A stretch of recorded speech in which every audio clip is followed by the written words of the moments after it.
Hey folks, it's Kerry with 401k Dexters. Um, was looking at some comments on one of my videos and came up with a idea for a video. Want to give a shout out to Isaiah Parker 6170. Thanks Isaiah, appreciate your comment, and I'll read it to you guys. Could you do a video giving retirement preparation advice for people still in the workplace? For instance, strategies that work for you to build a financial nest egg. First, let me start off by saying this channel is built around my personal experience pre-retirement and now into retirement. Don't take financial advice from YouTubers. Seek out the advice of professionals when it comes to your finances, specifically building a financial nest egg. But I will give some tips from my personal experience to those that are out there. Appreciate all the new subscribers. I think we're up to 860 now. Appreciate you guys building a small community here around the videos that I throw together. Really appreciate the conversation in the comments and the community that's built around it. For those of you in the workplace, I'll give some tips. I'll put on my boss hat. I was a manager for a couple of years. I did have people that I ended up getting annual reviews for, so I'll give you my perspective from when I was a boss. So many times today, I think they call it quiet quitting. People are just getting by doing enough just to get a paycheck. So it's not really hard to outperform.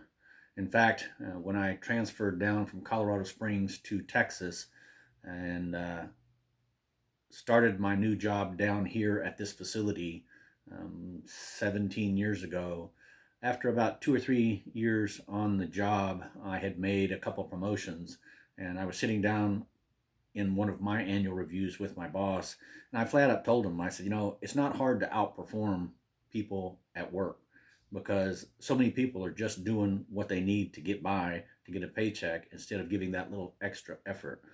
So here's some tips on giving that little bit of extra effort to make sure that you're at the top of the line when it comes time for annual reviews.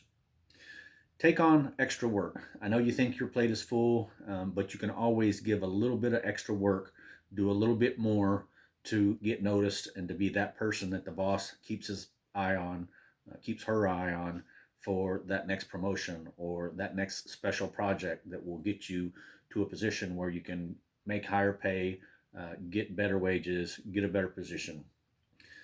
Ask the boss, ask your supervisor if there's something that they need help on or something that you can do to help them do their job better. There's always going to be something that some other project needs help on or something that you can do to help another coworker with their job.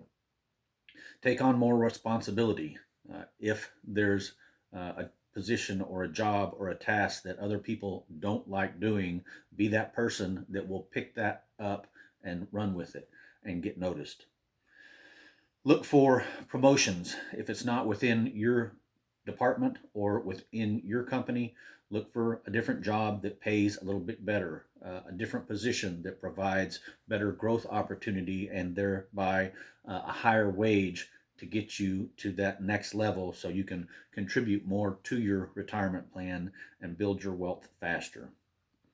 Look at those opportunities, maybe out of state. Talk with your significant other, your better half.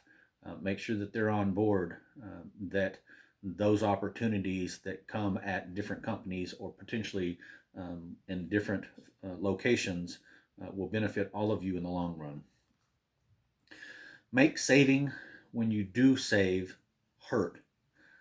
There's so many people now that are very materialistic and keeping up with the Joneses. I look around our neighborhood and there's people that drive way too expensive cars, have way too many toys, whether it's RVs, boats, side by sides, and it seems like all of them are trying to keep up with each other. Do you really need that extra set of fancy wheels? Do you really need that muffler that sounds cool? Linda doesn't go to the spa. She doesn't get her nails done. we're not really materialistic people. My truck has 190,000 miles on it. Her SUV, and it's a nice SUV, has 90,000 miles on it, and we don't plan on replacing them anytime soon. So, um, I guess be frugal, don't be materialistic, and make saving a priority. So many people that I've met through the years really don't know that much about um, what their 401k offers. They look at 401k as, yeah, I just selected 10% and I picked one of the funds and that's where I'm putting my money every paycheck. Educate yourself as to what options are available within your 401k or your 403b. Look at the different funds.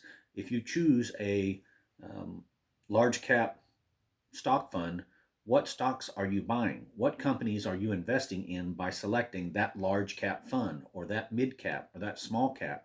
Look at the differences between what's available in the large cap. Is it a Amazon? Is it a Google? Is it a Apple? What is it in that small cap? Is it that small tech company that's just starting up? Is it some real estate company that invests in buildings? Know what it is that your money is working for within the options of your investments. Again, hire a financial advisor. We had one financial advisor for probably 15 years. Um, when he retired, all of his accounts were transferred to another person. That guy called us up, introduced himself, and told us that he was going to make changes to our account based on his experience and his preference on financial investments. So I worked with him for about 2 years, and what I looked at and I measured was his performance on a percentage basis versus what my 401k percentage returns were.